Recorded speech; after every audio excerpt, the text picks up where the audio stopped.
کا ایشو ہے. دو school of thought ہے.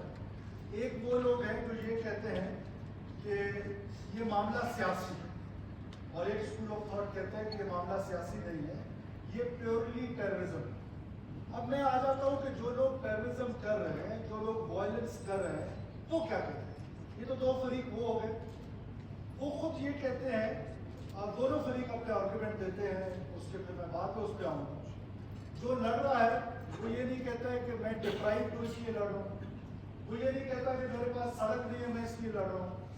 جو خود لڑ رہا ہے اور جس نے وائلنس کا راستہ اپنایا ہے، وہ یہ کہتا ہے کہ میں پیورلی اس بنیاد پہ لڑ رہا ہوں کہ بلوچ آئیڈینٹی پہ میں خدا نخواستہ پاکستان کو توڑ کر کیک کی طرح کاٹ کر ایک آزاد بلوچستان کی ریاست کی بنیاد. اب ماضی میں پاکستان کے ساتھ کیونکہ یہ ہو چکا ہے، ایک طرف ایک ٹیررسٹ فورس بنائی گئی 1970s میں، اور دوسری طرف اس کی جو پولیٹیکل حمایت تھی، جو لیجٹیمیٹ وائسز تھی، ان کو کریٹ کیا گیا. اور پھر لیٹر آن آپ نے دیکھا کہ 16 دسمبر 1971 کو پاکستان کو 2 لاکھ کیا. آج پاکستان کا وہ دشمن جو اسی پیٹرن پہ چلتے ہوئے وہی کام کرنا چاہتا ہے، پاکستان کو ایک بار پھر توڑنا چاہتا ہے، اور اس بیچ پہ اس نے جو راستہ چنا وہ وائلنس کا راستہ چنا. تو جناب اسپیکر، اب میں آ جاتا ہوں ان دو باتوں پر کہ جو دو آرگومنٹس یا دو اسکول آف تھاٹ. ایک اسکول آف تھاٹ ہے جس پہ ہمارے بہت سارے دوست کنونسڈ ہیں کہ معاملات مذاکرات سے حل کیے گئے.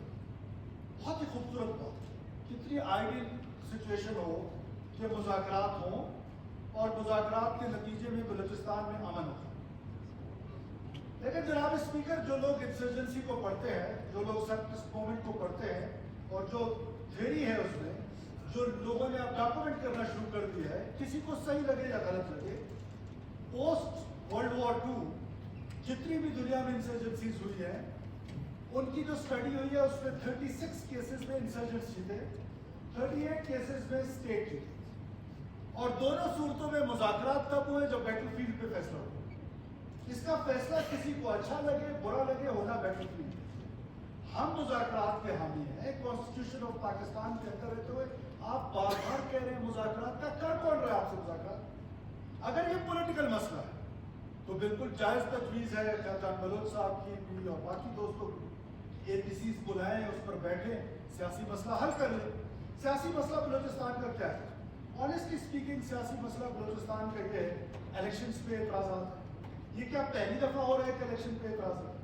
جب سے بلوچستان میں الیکشنز ہو رہے ہیں تب سے کسی نہ کسی جماعت کو، کسی کو کم، کسی کو زیادہ، اور جو کہ نہیں ہونے چاہیے، انجینئرڈ الیکشنز نہیں ہونے چاہیے. لیکن یہاں پر یہ الزامات جہاں آج کسی اور پہ لگ رہے ہیں، یہ الزامات کل کسی اور پہ لگ رہے ہیں.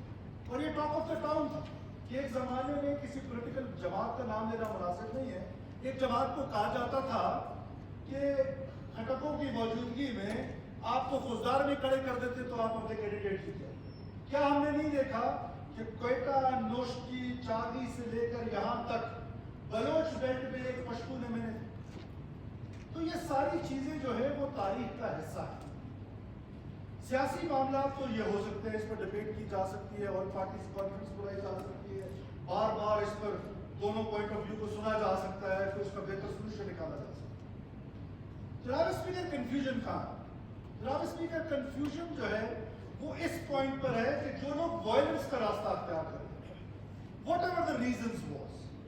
آج تو ریزن یہ ہے کہ یہ انپیرلڈ ڈیولپمنٹ کی وجہ سے نہیں ہے، بیکاز وہ خود ہی کہتے ہیں کہ ہم انپیرلڈ ڈیولپمنٹ کی وجہ سے نہیں ہے. کنفیوژن یہ ہے کہ وہ بلوچ نوجوان یا بلوچ کا وہ رہنے والا، سوسائٹی کا رہنے والا آدمی جو رہتا یہاں پر ہے، جو ہماری کانسٹیٹیوشن کے اندر بینیفٹس بھی لے رہا ہے، اور اس کی جو ڈس انٹیگریشن ہے toward state, that is the challenge.